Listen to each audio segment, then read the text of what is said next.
Hey everyone, welcome back to Threaducation. In this video we're going to be talking about the history of Rick Owens. Rick Owens is one of the first designers I started following when I got into fashion, and over the years he's developed what is undoubtedly one of the strongest cult followings in the entire industry. During this time he's also become one of the most important designers in the entire industry, and once you hear his story hopefully you'll see why that's the case. So without further ado, this is the history of Rick Owens.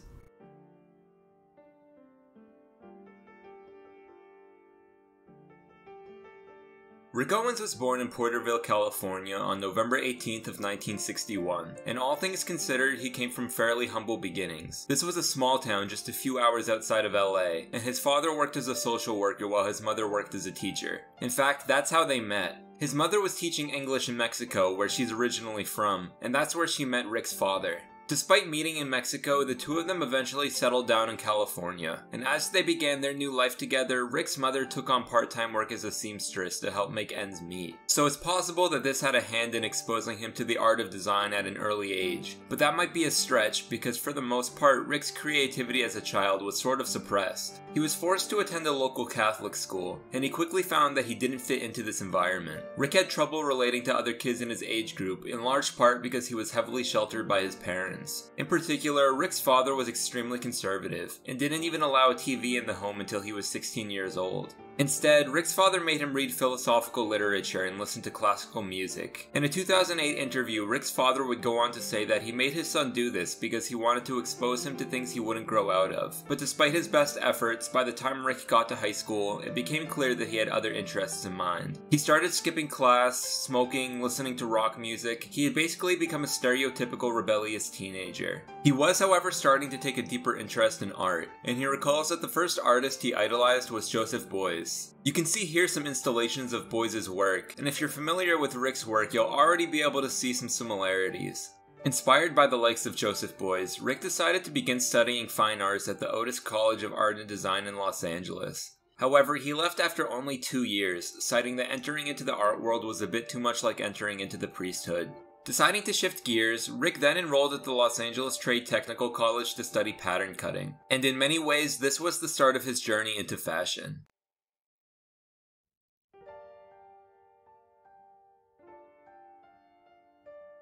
After 2 years of learning the art of pattern cutting, Rick found himself in need of work, and so he took up a role as a pattern cutter for a company in LA that was knocking off designer brands. This new job was less than glamorous, perhaps even a bit risky considering that the whole operation was illegal, but in hindsight this was an incredibly important period for Rick because it taught him to recreate the work of the biggest designers in the industry. He did this knockoff pattern cutting until 1988 when his boyfriend helped him land a new job working for a legitimate clothing line. This was a major turning point for him because this clothing line was owned by none other than Michèle Lamy. At the time, Michèle was already a fairly well-known figure in LA. She was running her eponymous clothing line, she owned a popular restaurant, and she was in a relationship with filmmaker Richard Newton. Michèle went on to marry Newton in 1990, and they even had a child together. But after just a few years of working together, Michèle and Rick realized that they were destined to be more than just business partners. Michèle left her husband, Rick left his boyfriend, and the two formed what would eventually become one of the most prominent power couples in the fashion industry. But they weren't there quite just yet because Rick was still trying to make a name for himself.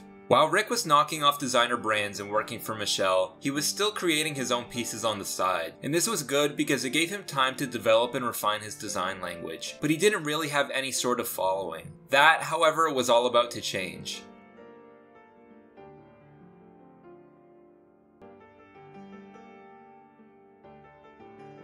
In 1994, Rick was finally ready to launch his own label.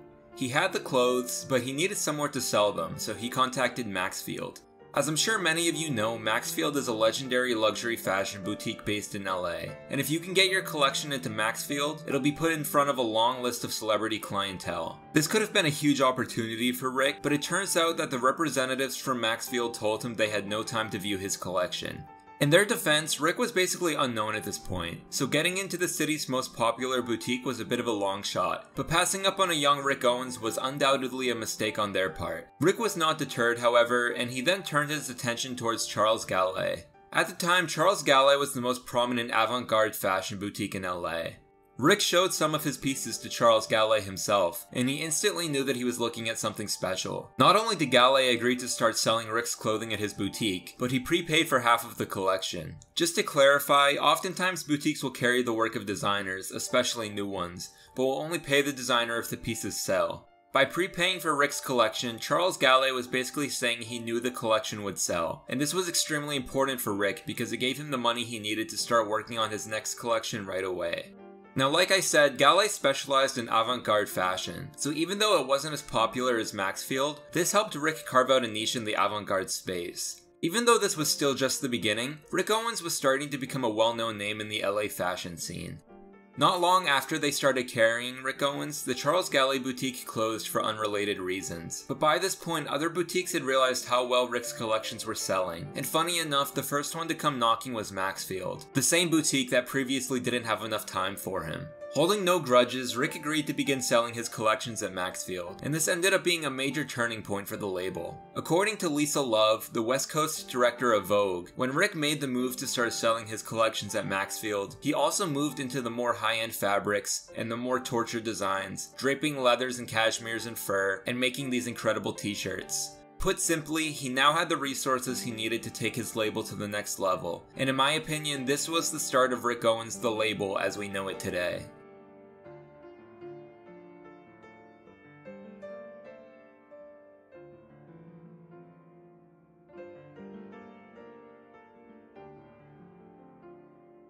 Rick Owens steadily built a cult following over the next few years, but he hadn't exactly broken into mainstream popularity.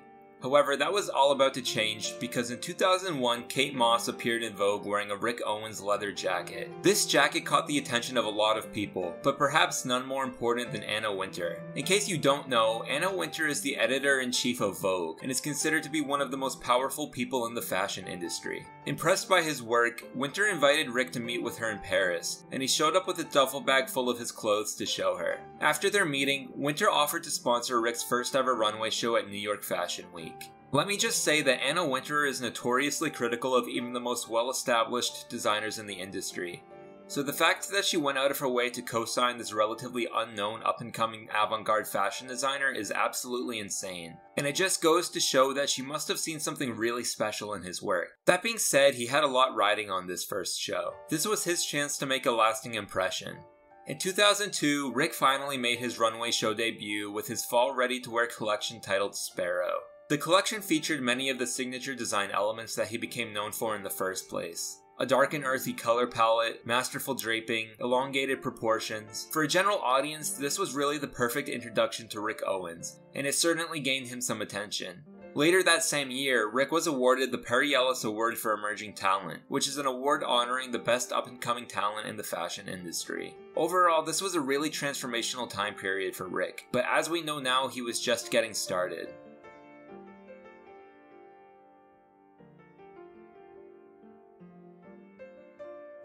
One night while out walking in LA, Rick and Michèle were robbed at gunpoint. Luckily no one was harmed, but following the incident they decided they no longer felt safe living in LA, so in 2003 they decided to move to Paris. Even though the robbery was his breaking point, it seems like Rick had been preparing for a move overseas for some time. In 2001 he had already moved his production to Italy, and in 2002 he accepted a role as creative director for the French luxury fur company REVILLON. This move to REVILLON was an important one for Rick, because even though things were going strong for his own label, this gave him the experience of running an established fashion house. You can see here some of the looks he put together at REVILLON, and it's basically traditional Rick Owens but with more fur.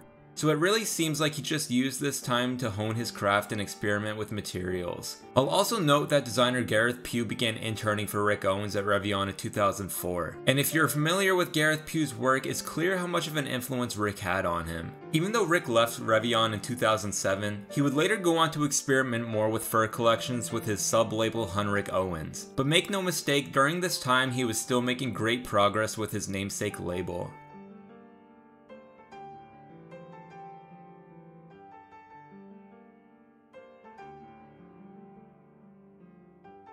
Following his runway debut in 2002, Rick released a number of collections that further solidified him as a name to watch for in the fashion industry. After a few seasons of his traditionally dark color palette, we saw a lighter color palette for the first time in his spring 2004 collection, and he then spent the next few seasons experimenting with fur and shearling jackets as he was doing at REVILLON. And that brings us to what is perhaps one of his most important collections to date, his fall 2006 menswear collection, also known as the Dustulator collection. Now let me start by saying that at the time this was arguably his most well-refined collection to date, and even today it holds up as one of his best. The cuts and proportions were experimental but executed extremely well. We have signature Rick Owens design elements including extended drawstrings and sleeves. Leather is a focal point, but his knitwear is still a standout. Overall, this was an amazing collection. But as great as it was, the part that got everyone talking was the GeoBasket. Now if you know anything at all about Rick Owens, you've probably seen or heard about this shoe. According to Rick himself, while designing the GeoBasket, he drew inspiration from Nike, Adidas, and Puma, all in an attempt to make what he called monster trucks for his feet. These shoes quickly became very popular, and due to the Nike-like swoosh symbol on the side, people started calling them the Dustulator Dunks, in reference to Nike Dunks and the fact that they came from the Dustulator collection. While this started off as nothing more than a tongue-in-cheek nickname for the shoe, Nike supposedly started to take notice, and in 2008 they allegedly sent Rick a cease and desist order. I say allegedly here because there isn't actually any public record of this, and Nike has never commented on the situation. But what we do know is that by 2010, the original GeoBasket design was discontinued and replaced by a similar silhouette without the swoosh on the side. As you can probably imagine, the original GeoBaskets, also known as the Dustulator Dunks, are now extremely rare and expensive. Nevertheless though, the modern GeoBaskets have been extremely successful in their own right. Over the years, footwear has become a staple offering from the Rick Owens label, and during this time we've been given a number of classic silhouettes, including ones from a major partnership which we'll talk about in just a bit.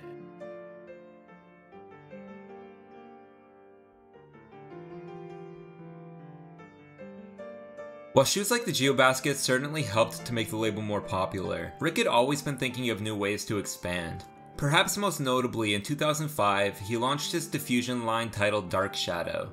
If you aren't familiar, a diffusion line is a luxury label secondary clothing line that offers different collections but usually at lower prices. For Rick, it's a bit different because his focus with Drkshdw wasn't just offering a cheap alternative. In fact, it's produced in the same factory as his main line. Instead, he really used it to experiment. Drkshdw actually started out exclusively focused on denim, but over time it's expanded to other products including a variation of main label products like the Ramones, as well as other more streetwear type products. In 2006, the year following the debut of Drkshdw, a few other important things happened for Rick, perhaps none more important than tying the knot with Michèle Lamy. Of course, they had been partners for several years at this point, but they finally made it official. 2006 was also the year that Rick opened his first ever retail location in Paris's Palais Royal. This was a huge step for Rick because for the first time ever, he was able to curate a shopping experience for the people buying his clothing. And let me just say, he went all out. To add some life to the store, Rick had commissioned a sculptor to create an anatomically correct wax figure of him. And better yet, the figure has tubing inside that actually lets it release fake urine. Rick decided to hide that feature when he went to place the figure in the store, but according to rumors, they'll actually show you if you ask. So if you're really that curious, go to Paris.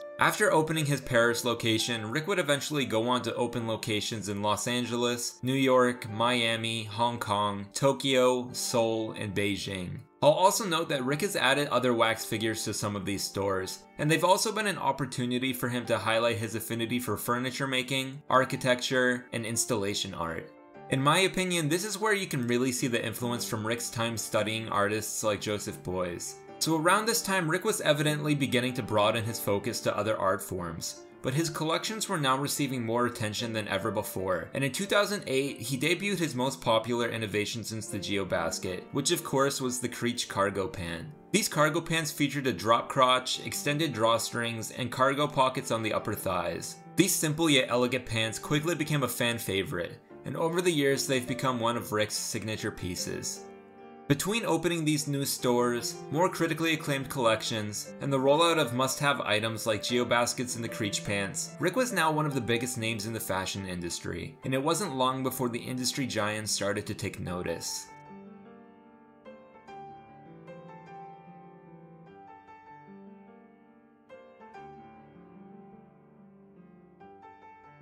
In June of 2013, Rick Owens and Adidas formally announced their new partnership. Now you might be thinking it's uncharacteristic for the esoteric Rick Owens to partner with a mainstream powerhouse like Adidas. But to really understand this partnership, there's something you need to know about Rick Owens, and that is he's obsessed with fitness.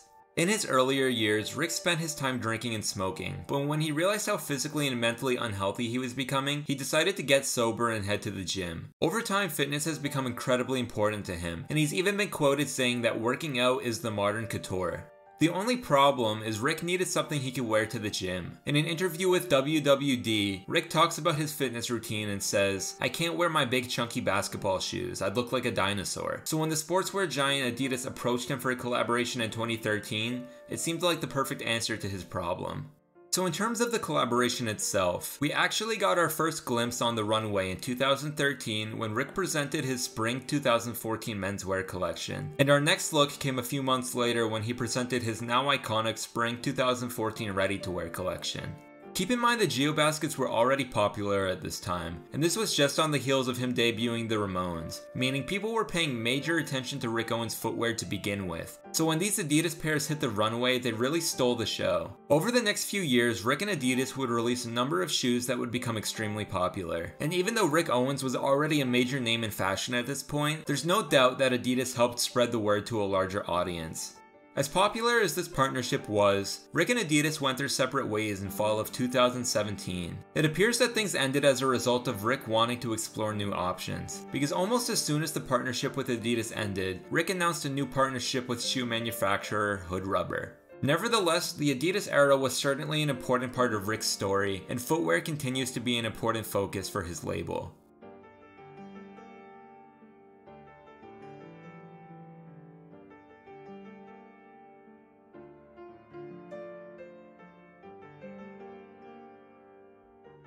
In recent years, we've seen Rick's collections grow more and more experimental, but the reason he's able to do that is because he has such a well-defined design language. No matter how experimental he gets, you can still look at his work and know that it's Rick Owens. That being said, I'm really looking forward to seeing what he has planned for the future. He's an artist that's meticulous about his craft, so whether or not you're a fan of his style, I hope that you can appreciate the thought and effort he puts into every collection. Anyways, that is just about everything I wanted to touch on for the history of Rick Owens. Even after all of this, there's a lot we didn't get to talk about, so I highly encourage you to look into his work on your own time. In my opinion, he's one of the most influential designers in recent memory. He took avant-garde design and made it accessible to the general public in a way that no other designer had done before him. And if you look around, I am certain that you'll be able to find Rick Owens' influence in many places throughout the fashion industry today. So hopefully this video helped you learn a little bit more about the history of Rick Owens. Other than that, thank you all for watching Threaducation, and I'll see you next time.